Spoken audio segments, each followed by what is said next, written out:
राजकुमारी मंदाकिनी अपने पिता की इकलौती संतान थी।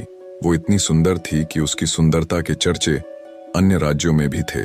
उसमें सौंदर्य के साथ साथ सदाचार, प्रतिभा आदि और भी सद्गुण थे, परंतु सब सद्गुणों तथा पिता के स्नेह ने उसे अभिमानी बना दिया।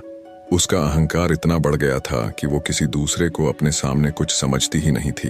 अनेक राजकुमारों ने उससे विवाह करना चाहा, किंतु किसी को वह अपने योग्य माने तब तो। राजकुमारी की अवस्था दिनों दिन बढ़ती जा रही थी। महाराज को लोक निंदा का भय था। लोग कानाफूसी करने भी लगे थे, किंतु राजकुमारी अपने अहंकार में चूर थी। वह किसी भी राजकुमार को देखने तक को भी प्रस्तुत नहीं होती थी। अंत में महाराज ने पड़ोस के युवक राजा रंगमोहन के साथ एक योजना बनाई और घोषणा कर दी कि राजकुमारी के आगामी जन्मदिन पर प्रातः काल जो पुरुष नगर द्वार में पहले प्रवेश करेगा, उसके साथ राजकुमारी का विवाह कर दिया जाएगा। फिर वह कोई भी हो। राजकुमारी का जन्मदिन का दिन आ गया। प्रातः काल नगर द्वार में सबसे पहले आने वाले पुरुष को राजसेवक पकड़ लाए। वह था फटे चिथड़े लपेटे एक भिक्षुक, परंतु वह जवान था, सुंदर था और पूरा अलमस्त था। उसके मुख पर एक अलग ही तेज नजर आ रहा था। महाराज ने राजपुरोहित को बुलवाया और बिना किसी धूमधाम के भिक्षुक के साथ राजकन्या का विवाह कर दिया। राजकुमारी चिल्लाई और रोते रोते उसने अपने सुंदर नेत्र लाल बना लिए, किंतु आज उसके पिता निष्ठुर बन गए थे। उन्होंने पुत्री के रोने चिल्लाने पर ध्यान ही नहीं दिया।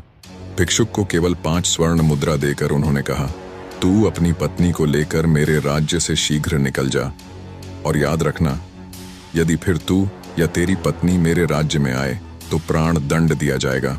चलो मंदाकिनी। भिक्षुक ने राजकन्या को पकड़ा और चल पड़ा। रोती बिलखती राजकुमारी उसके साथ जाने को विवश थी, परंतु भिखारी ज्यों का त्यों प्रसन्न था। वह पत्नी के रोने पर ध्यान दिए बिना गीत गाता चल रहा था। राजकन्या को पैदल ही पिता के राज्य से बाहर जाना पड़ा। भिखारी उससे मधुर भाषा में बोलता, उसे प्रसन्न करने का प्रयत्न करता। पर्याप्त दूर जाने पर जंगल में नदी किनारे एक फूस की झोपड़ी में दोनों पहुंचे। भिखारी ने कहा, अब यही तुम्हारा घर है। तुम्हें स्वयं अब जंगल के पत्ते और लकड़ियां लानी पड़ेगी। कंदमूल जो कुछ मिलेगा उसे उबाल कर खाना पड़ेगा। पास के गांव में लकड़ियां बेचने जाना होगा। मैं भी जितना बन सकेगा तुम्हारी सहायता करूंगा। राजकन्या के लिए यह जीवन बहुत दुखद था, किंतु विवशता सब करा लेती है। उसे एक ही सुख था कि भिखारी उसके साथ बहुत प्रेमपूर्ण व्यवहार करता था। कुछ दिन ऐसे ही बीत गए। फिर एक दिन भिखारी ने झोंपड़ी छोड़ दी और मंदाकिनी को लेकर वह एक गांव में आया। वहां वे दोनों एक खंडहर जैसे घर में रहने लगे। भिखारी कहीं से कुछ पैसे ले आया और उससे उसने मिट्टी के बर्तन खरीदे। पत्नी से कहा, इन बर्तनों को बाजार में ले जाकर बेच आओ। किसी समय जो राजकन्या थी, उसके लिए सिर पर बर्तन उठाकर बाजार में जाना बड़ा कठिन काम था, किंतु मरती क्या करती उसे जाना पड़ा। भिखारी ने उसे स्पष्ट कह दिया कि यदि उसकी आज्ञा का पालन न करना हो तो वह मंदाकिनी को छोड़कर चला जाएगा। बेचारी मंदाकिनी बर्तन सिर पर उठाकर बाजार गई। उसे बर्तन बेचना तो आता नहीं था, दूसरों से नम्र व्यवहार करना भी नहीं आता था।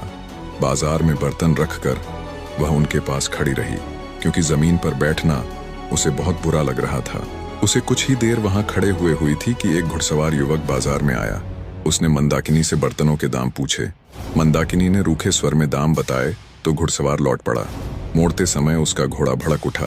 फलतः घोड़े के पैरों की ठोकर से सब बर्तन फूट गए।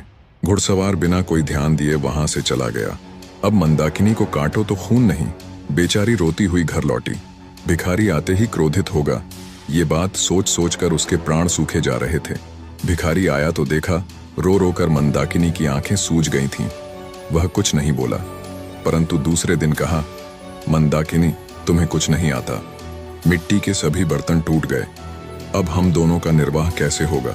एक उपाय है, नगर में चलते हैं। सुना है राजा रंगमोहन बहुत दयालु है। उसकी पाकशाला में तुम्हें कोई नौकरी दिलवाने का प्रयत्न करूंगा। तुम्हें काम मिल जाए तो तुम्हारी ओर से निश्चिंत होकर मैं भी कहीं अच्छे पैसे वाला ढंग का काम ढूंढ लूंगा। कुछ धन एकत्र हो जाने पर कोई व्यापार कर लूंगा और तब तुम्हें भी अपने पास बुला लूंगा। राजा रंगमोहन का नाम सुनकर मंदाकिनी ने लंबी सांस ली। एक समय इस नरेश ने उससे विवाह करने का प्रस्ताव किया था। आज वह राजरानी होती, किंतु हाय रे ये घमंड, आज उसी राजभवन में वह दासी बनने जा रही है। जाने के अतिरिक्त कोई दूसरा रास्ता नहीं था। मंदाकिनी नगर में गई और राजा की पाकशाला में उसे नौकरी मिल गई। भिखारी उससे विदा होकर कहीं चला गया। मंदाकिनी का गर्व नष्ट हो गया था, उसका स्वभाव बदल गया था। अब वह अत्यंत विनम्र, परिश्रमी और सावधान सेविका बन गई थी। रसोई घर की अध्यक्षा रंभा कुमारी उसके कार्य से अत्यंत संतुष्ट थी। बसंत पंचमी आई। राजा रंगमोहन का जन्मदिन था। सभी सेवकों को इस दिन नरेश अपने हाथ से पुरस्कृत करते थे। दूसरी सेविकाओं के साथ मंदाकिनी को भी राजसभा में जाना पड़ा। जब सब सेवक पुरस्कृत हो चुके और सब सेविकाएं भी पुरस्कार पा चुकी, तब उसे पुकारा गया। वह हाथ जोड़े, मस्तक झुकाए राज सिंहासन के सामने खड़ी हो गई। नरेश ने कहा, मंदाकिनी, मैं तुमसे प्रसन्न हूं। तुम्हें तो मैं अपनी रानी बनाना चाहता हूं। मंदाकिनी चौंक पड़ी। महाराज, आपको ऐसी अधर्मपूर्ण बात नहीं करनी चाहिए। मैं परस्त्री हूं। क्या हुआ जो मेरा पति भिक्षुक है? मेरा तो वही सर्वस्व है। उसे छोड़कर मैं दूसरे किसी की सोच भी नहीं सकती। वही मेरा स्वामी है। आपकी मुझ पर बहुत कृपा है, तो इतना अनुग्रह करें कि मेरे पति का पता लगवाकर उसे बुला दें। मैं पाकशाला में सेवा करके प्रसन्न हूँ। महाराज रंगमोहन चले गए और थोड़ी देर में वह भिखारी राजमहल से निकला। मंदाकिनी उसे देखते ही दौड़कर उसके पैरों पर गिर पड़ी। भिखारी मुस्कुराया और बोला, मंदाकिनी, मुझे ध्यान से देखो तो तुम्हें मुझ में और रंगमोहन में कुछ सादृश्य नहीं मिलता? भेद खुल चुका था। भिखारी के वेश में उसको ग्रहण करने वाले स्वयं राजा रंगमोहन ही थे और वह थी उनकी महारानी। राजा ने कहा, मंदाकिनी, क्षमा करना, तुम्हारे अभिमान की मुझे कोई दूसरी औषधि मिली ही नहीं, इसलिए तुम्हारे पिता के साथ मिलकर मुझे ये रास्ता अपनाना पड़ा। निष्कर्ष, जीवन में अभिमान और घमंड का कोई स्थान नहीं है। कठिन परिस्थितियां हमारे अहंकार को मिटाने और हमें विनम्र बनाने के लिए आती हैं। जीवन की सच्ची समझ कठिनाइयों से ही मिलती है और सच्चे प्रेम और समर्पण के बिना जीवन में वास्तविक खुशी और संतोष संभव नहीं है। इसके साथ ही कहानी यह भी बताती है कि परिस्थितियां चाहे जितनी भी कठिन क्यों न हों, सच्चा प्रेम, सहनशीलता और विवेक ही जीवन को सही दिशा में आगे बढ़ाते हैं।